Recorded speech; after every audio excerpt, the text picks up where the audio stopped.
Bulan Zulhijjah ini umat Islam menunaikan ibadah yang agung, yakni ibadah haji dan sholat. Kedua ibadah tersebut bersumber dari sosok teladan Nabiullah Ibrahim. Ibrahim mewariskan sifat-sifat teladan yang layak menjadi acuan bagi generasi mendatang. Ketundukannya kepada aturan itu sifat teladan Nabi Ibrahim yang dapat menjadikan pedoman sepanjang masa. Pertama, menjadi pribadi tangguh dengan tauhid. Tauhid yang kuat akan membentuk seseorang menjadi manusia taqwa. Nabi Ibrahim dalam melaksanakan tugas dakwah tidak pernah patah semangat meskipun harus berhadapan dengan orang-orang yang menghalanginya seperti ayahnya sendiri. Kemaslahan Nabi Ibrahim tampak dalam berbagai ujian yang dihadapi, mengutip dari buku Kisah Para Nabi, sejarah untuk kehidupan para nabi sejak Adam hingga Isa memiliki ketajaman argumentasi. Suatu hari Ibrahim menghadiri jamuan makan yang digelar Namrud. Namrud bertanya kepada tiap tamunya tentang siapakah Tuhan mereka. Hampir tiap hadirin yang dia tanya bahwa Namrud adalah Tuhan Nabi Shu'aib. Setelah bertemu dan dijamu dengan hormat, kemudian beliau menceritakan apa yang terjadi dengan dirinya, bahwa ia sedang dikejar oleh tentara Fir'aun, mengancam keamanan seorang dari keturunan ini. Atas dasar bahwa kamu bekerja denganku 8 tahun, dan jika kamu mencukupkan 10 tahun, maka itu adalah suatu kebaikan dari kamu. Maka aku tidak hendak memberati kamu, dan kamu insya Allah akan mendapatiku termasuk orang-orang yang baik. Dalam perjalanan kembali ke Mesir bersama keluarganya, Nabi Musa mendapatkan wahyu dari Allah Subhanahu wa Ta'ala, di mana peristiwa itu terjadi dan diabadikan dalam ayat 29 oleh dari Allah Subhanahu wa Ta'ala. Agar itu Fir'aun sangat melupakan dan menuntut semua tukang sihirnya agar bertanding dengan Nabi Musa. Namun kemenangan berada di pihak Nabi Musa. Setelah Musa jadi nabi, dakwah pun dimulai. Pertama, beliau mengajak istri dan anak-anaknya, keluarga dekat dan teman-temannya untuk mendekati Islam. Menjadi Madinah, Nabi pun kemudian menyatukan kaum muslim di Makkah dengan kaum muslim Madinah. Disitulah awal perjalanan Islam. Teman-teman dan bapak yang saya hormati, saya sangat senang dapat hadir di hadapan teman-teman dan bapak guru, ibu sekalian, dan izinkan saya untuk membaca pantun ini.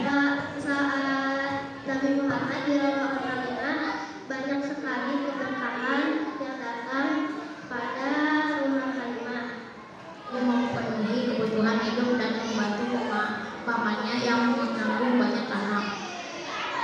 Layaknya remaja zaman itu banyak sekali perbuatan maksiat, namun atas izin Allah Subhanahu wa Ta'ala, Nabi tetap terjaga dari perbuatan merugikan kawan-kawan. Mencari cara untuk mengentaskan masyarakat yang telah terjatuh dalam kesesatan. Hingga pada malam ke-17 Ramadan tahun 610 sebelum Masehi, Allah Subhanahu wa Ta'ala mengutus malaikat Jibril untuk menyampaikan wahyu. Pertamanya yaitu surat Al-Alaq ayat 1-5. Peristiwa itu dialami beliau ketika berusia 40 tahun. Hal itu membuat seluruh pada Nabi Muhammad SAW gemetar. Beliau bergegas pulang sesampai di rumah. Beliau meminta Khadijah menemaninya dan diceritakan semua yang terjadi.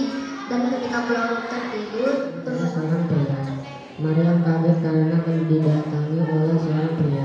Dia pun memanjatkan doa yang kemudian diabadikan dalam Al-Quran surat Maryam ayat 18 yang artinya, sungguh aku berlindung kepada Tuhan yang Maha Pengasih terhadapmu jika engkau orang yang bertakwa. Quran surat Maryam ayat 18. Surat An-Nisa ayat 109 menceritakan bahwa mereka kaum Bani Israel berniat untuk membunuh Nabi Isa. Padahal aslinya mereka tidak membunuh ataupun menyalibnya, karena Nabi Isa telah diangkat oleh Allah Subhanahu wa Ta'ala ke langit dan menempatkannya ke tempat yang telah dikehendaki Allah Subhanahu wa Ta'ala. Akan benar-benar datang kembali sebagai tanda akan terjadinya kiamat. Namun sebagian lainnya menyatakan bahwa belum pasti Nabi Isa akan muncul kembali, karena Nabi Muhammad SAW telah dinobatkan sebagai penutup para nabi dan rasul. Dan aku menyembuhkan orang yang buta sejak dari lahirnya dan orang yang berpenyakit campak. Bahkan mereka menjadikan para nabi kemudian nabinya berdoa memohon petunjuk Allah. Allah pun mungkin dengan banjir besar. Dengan perbuatan para rasul selalu benar karena mendapatkan bimbingan dari Allah.